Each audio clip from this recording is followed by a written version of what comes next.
오늘 우리에게 주시는 하나님 말씀은 창세기 39장 11절에서 23절입니다.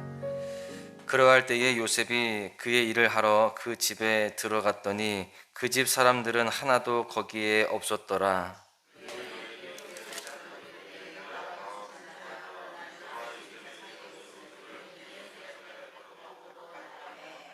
그 여인이 요셉이 그의 옷을 자기 손에 버려두고 도망하여 나감을 보고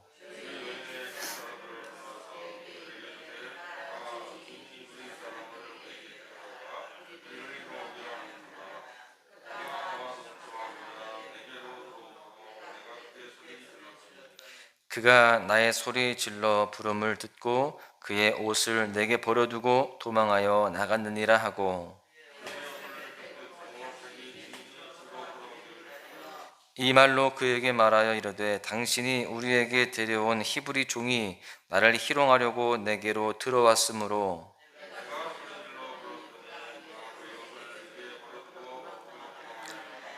그의 주인이 자기 아내가 자기에게 이르기를 당신의 종이 내게 이같이 행하였다 하는 말을 듣고 심히 노한지라.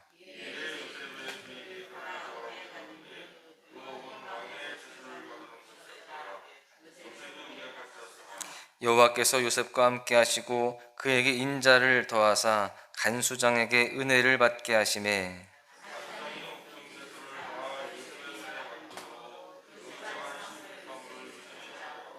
간수장은 그의 손에 맡긴 것을 무엇이든지 살펴보지 아니하였으니 이는 여호와께서 요셉과 함께 하심이라.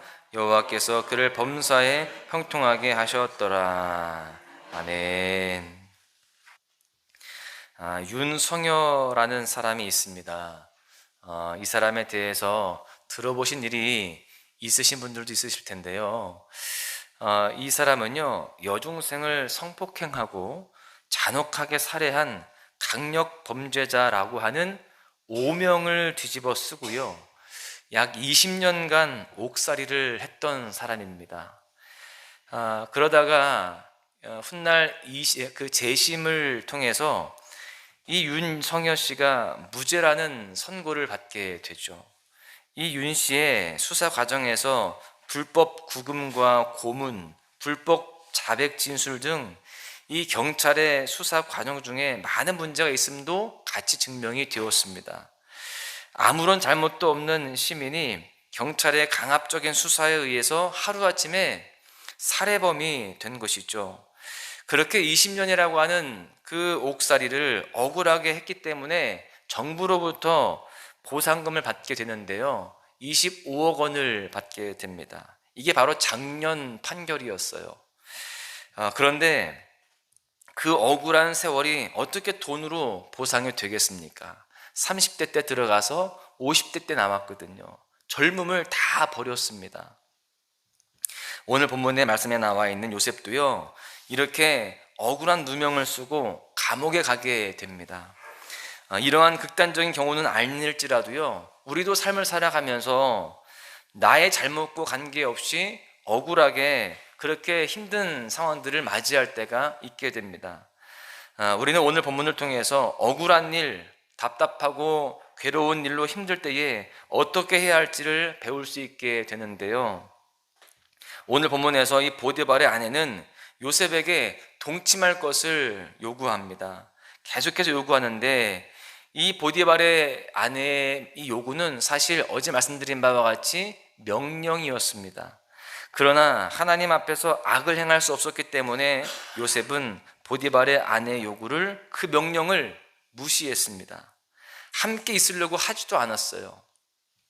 그런데 문제는 보디발의 아내가 포기하지 않았다는 것입니다. 그리고 절묘한 타이밍에 보디발의 아내는 요셉을 유혹하게 됩니다. 본문 11절에 보십시오. 그러할 때에 요셉이 그의 일을 하러 그 집에 들어갔더니 그 집 사람들은 하나도 거기에 없었더라. 지금 요셉이 자기에게 주어진 일을 성실하게 감당하기 위해서 보디발의 집 안으로 들어가게 됩니다. 그런데 문제가 무엇입니까? 어떻게 된 일인지 그날따라 집에 사람들이 하나도 없는 거예요. 굉장히 불길한 징조입니다. 아무도 보는 사람이 없고 증인을 서줄 사람이 없는 가운데 보디발의 아내가 유혹을 해오고 있는 것이죠. 사람들은요, 들키지 않는다라고 하는 확신이 있을 때에 범죄를 저지르기가 쉽습니다. 아무도 모른다는 익명이 보장될 때에 사람들의 이 내적인 또 이 양심의 이 무장이 해제될 수 있기 때문에 그렇습니다. 심지어 지금 보니까요, 보디발의 아내는 완강하게 나오고 있습니다. 12절에 보시면 그 여인이 그의 옷을 잡고 이르되 나와 동침하자. 그러나 요셉이 자기의 옷을 그 여인의 손에 버려두고 밖으로 나가매. 여러분, 여기에서 이 보디발의 아내가 요셉을 잡고 말을 하는 거예요. 여기에서 이 잡았다라고 하는 단어는 전쟁에서 포로를 사로잡다라는 그런 의미를 가지고 있습니다. 그러니까 지금 이 보디발의 아내는 이 요셉을 자신의 소유로 삼기 위해서 굉장히 완강하게 이 포로를 사로잡듯이 아주 강하게 붙잡고 있는 것을 그렇게 우리는 연상할 수가 있는 것입니다. 그러니까 이 보디발의 아내가 작정하고 달려들었다라고 그렇게 우리는 판단이 되는 것이죠. 이 젊은 요셉이 사실 얼마나 유혹이 또 강하게 오겠습니까? 아무도 없죠. 또 지금 보디발의 아내가 그렇게 유혹을 해오고 있는 상황이죠. 또 명령인데 어기면 오히려 이것이 자기에게 해가 될 수 있음도 판단을 했을 것입니다. 그럼에도 불구하고 이 젊은 요셉이 옷을 버리고 도망쳐 나옵니다. 맹렬한 그런 보디발의 아내의 유혹이 있었지만 단호하게 거절하고 나오는 거예요. 지금 여기에서 옷을 잡았다라고 되어 있죠. 이 옷이라고 하는 이 단어는 삐그도라고 하는 이 긴 소매가 달린 겉옷을 가리킵니다. 그리고 버리고라는 뜻은요, 히브리어로 즉시로 버렸다라는 의미입니다. 무슨 말인가 하면 보디발의 아내가 그렇게 요셉을 붙잡고 늘어질 때에 아주 맹렬하게 아주 강하게 그렇게 유혹을 해올 때에 지체하지 않고 그 소매가 긴 겉옷을 즉시로 다 버리고 도망쳤다는 겁니다. 그 장소를 떠나버린 거예요. 요셉이 얼마나 굳은 의지로 그 보디발의 아내의 유혹을 이겨냈는지를 또 잘 알 수 있는 대목입니다. 여러분, 그렇습니다.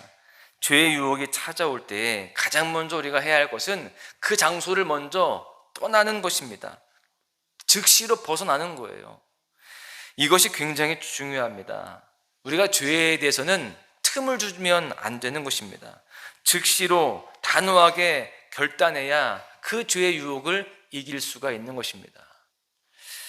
그렇게 지금 하나님 앞에서 거룩을 지킨 요셉에게 어떤 일이 일어납니까? 14절에 보시니까 그 여인의 집 사람들을 불러서 그들에게 이르되 보라, 주인이 히브리 사람을 우리에게 데려다가 우리를 희롱하게 하는도다. 그가 나와 동침하고자 내게로 들어오므로 내가 크게 소리 질렀더니, 이 보디발의 아내는요, 그 요셉의 거절, 단호하고 즉각적인 그 거절에 분노를 느낍니다.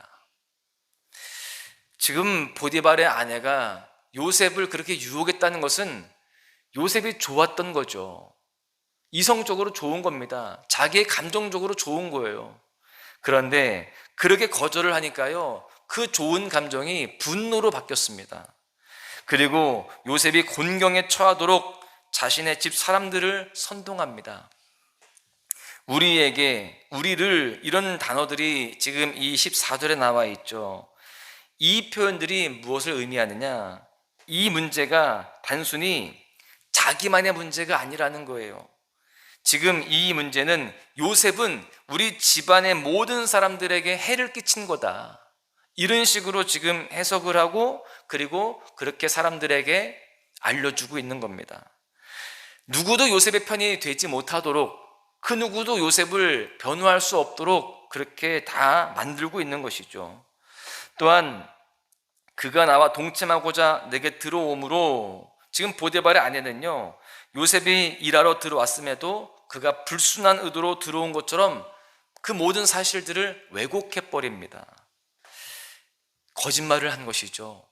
거짓말은 사단이 즐겨 쓰는 방법입니다. 요한복음 8장 44절을 보시면 너희는 너희 아비 마귀에게서 났으니 너희 아비의 욕심대로 너희도 행하고자 하느니라. 그는 처음부터 살인한 자요 진리가 그 속에 없으므로 진리에 서지 못하고 거짓말을 할 때마다 제 것으로 말하나니 이는 그가 거짓말쟁이요 거짓의 아비가 되었습니다. 사단은 거짓말하는 존재라는 겁니다. 그래서 그 거짓말을 통해서 아담과 하와를 넘어뜨렸어요. 그리고 동일하게 지금 요셉에게도 거짓말을 통해서 그의 인생을 무너뜨리려고 하고 있는 것입니다. 그러한 사단은요, 그 거짓을 통해서 우리의 인생도 지금 무너뜨리려고 하고 있습니다. 끊임없이 거짓된 모습으로 우리를 공격하고 있어요. 사단은 교묘히 광명의 천사를 위장해서요, 우리에게 거짓말을 하는 것입니다. 그러므로 우리는 영적으로 깨어 있어야만 하는 겁니다. 영적인 분별력이 없으면 우리도 언제든지 사단의 계략에 넘어질 수 있기 때문에 그렇습니다. 베드로 사도는요, 베드로전서 5장 8절에서 9절에서 8절과 9절에서 이렇게 경고합니다. 근신하라, 깨어라.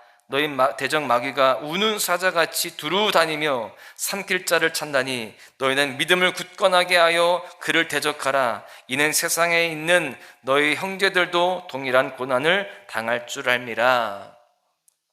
지금 우는 사자와 같이 두루 삼키며 삼킬 자를 찾고 있다는 것입니다.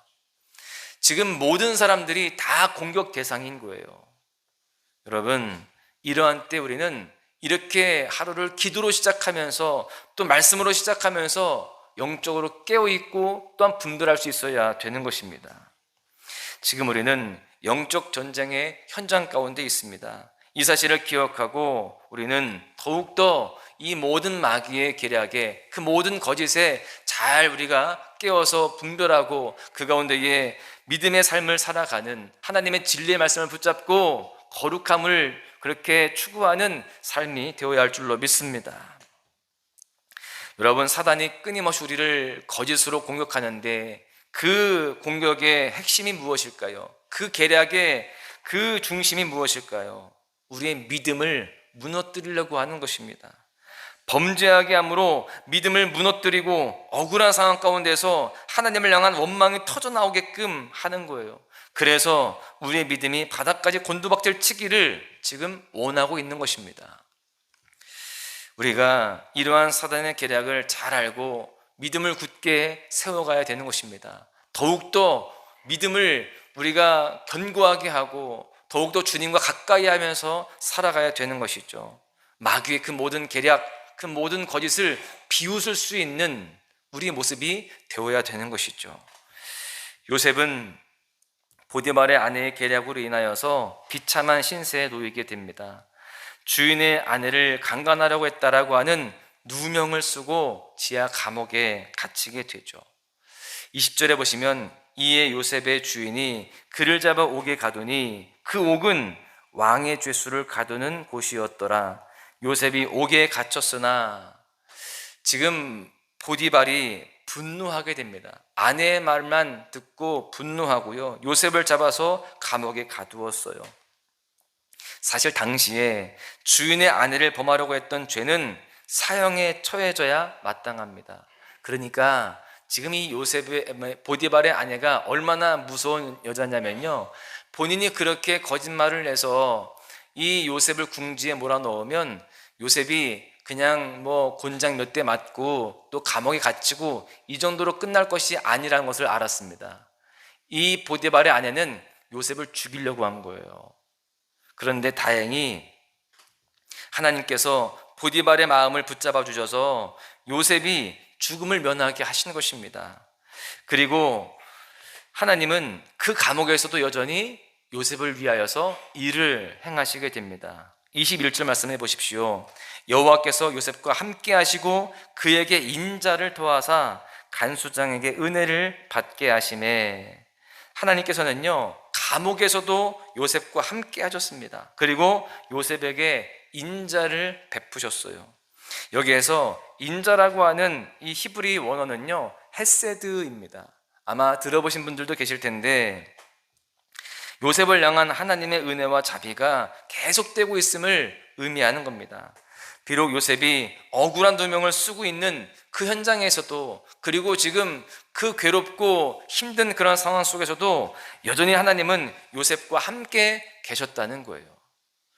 여러분, 우리가 요셉의 입장이 되었다라고 한번 생각을 해보십시오. 하나님이 나와 함께 하시고 계시는구나, 하나님이 나를 지금 돕고 계시는구나, 이 느낌이 들겠습니까? 그렇지 않죠. 하나님이 나를 버리셨구나, 이런 억울한 상황 가운데에서 나를 외면하시고 계시는구나, 하나님은 지금 나를 사랑하지 않으시는구나, 이런 생각들이 안 들겠습니까? 그런 생각이 들 정도로 너무나도 힘든 상황들이지만 그 가운데에서도 하나님은 일하고 계셨다라는 것이죠. 하나님의 놀라운 계획들을 지금 실현하기 위해서 그 모든 과정들을 하나님이 이루어가고 계셨던 것입니다. 여러분, 요셉은 억울한 누명을 쓰고 감옥에 가야 했습니다. 성도들도, 믿음의 사람들도 이 세상을 살아가면서 때때로 억울한 일을 당하고 뜻하지 않는 그런 고난과 환난 속에서 아픔을 겪기도 합니다. 마귀는 온갖 방법을 통해서 우리의 믿음을 넘어뜨리려고 하고 있다는 거예요. 그러나 그러한 중에도 여전히 하나님의 은혜와 사랑은 우리를 향하고 있음을 잊으면 안 되는 것입니다. 하나님은 고난을 막아주시는 것이 아니라, 우리 인생 가운데 고난이 없게 하시는 것이 아니라, 그 고난을 통하여서 오히려 복되게 하시는 분이 바로 하나님이시다라는 것입니다. 그래서 사도 바울은 이렇게 고백합니다. 갈라디아서 6장 9절에 보십시오. 우리가 선을 행하되 낙심하지 말지니 포기하지 아니하면 때가 이름에 거두리라. 할렐루야. 하나님께서 거두게 하시는 때가 있다는 거예요. 하나님의 때가 있습니다.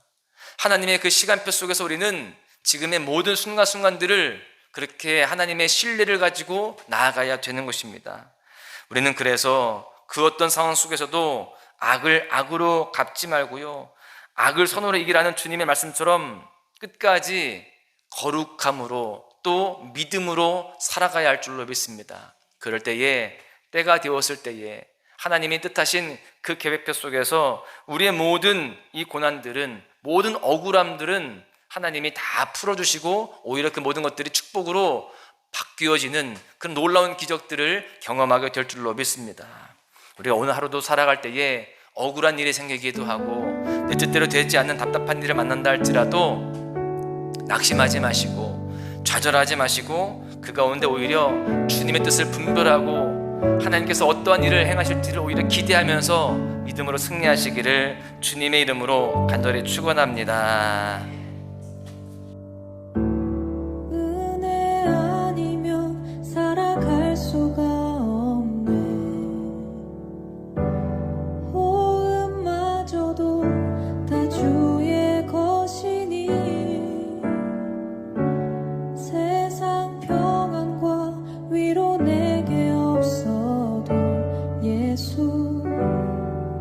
오직 예수뿐이네.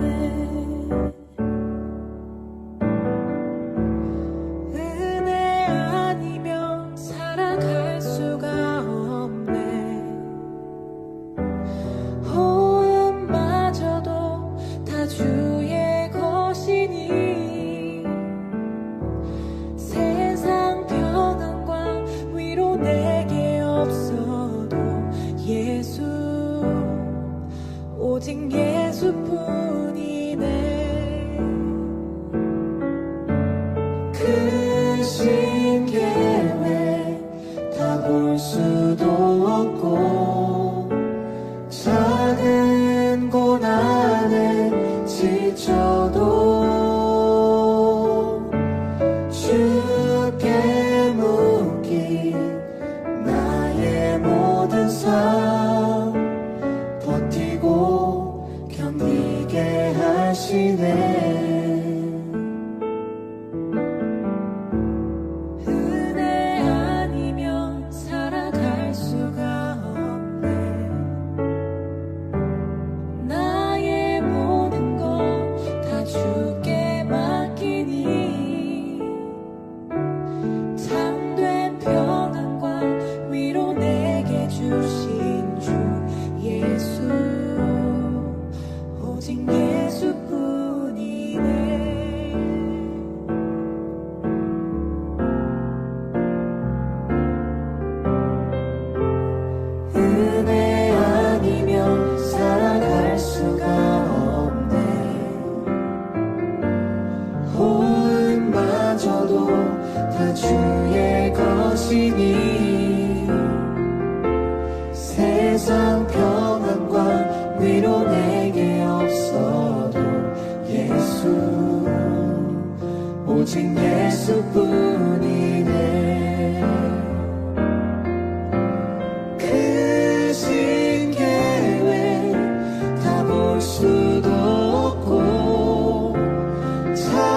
수가 없네.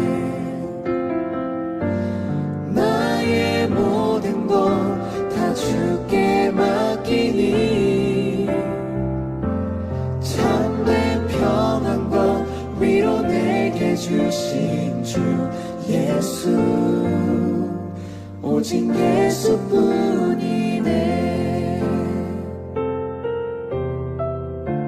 참된 평안과 위로 내게 주신 주 예수,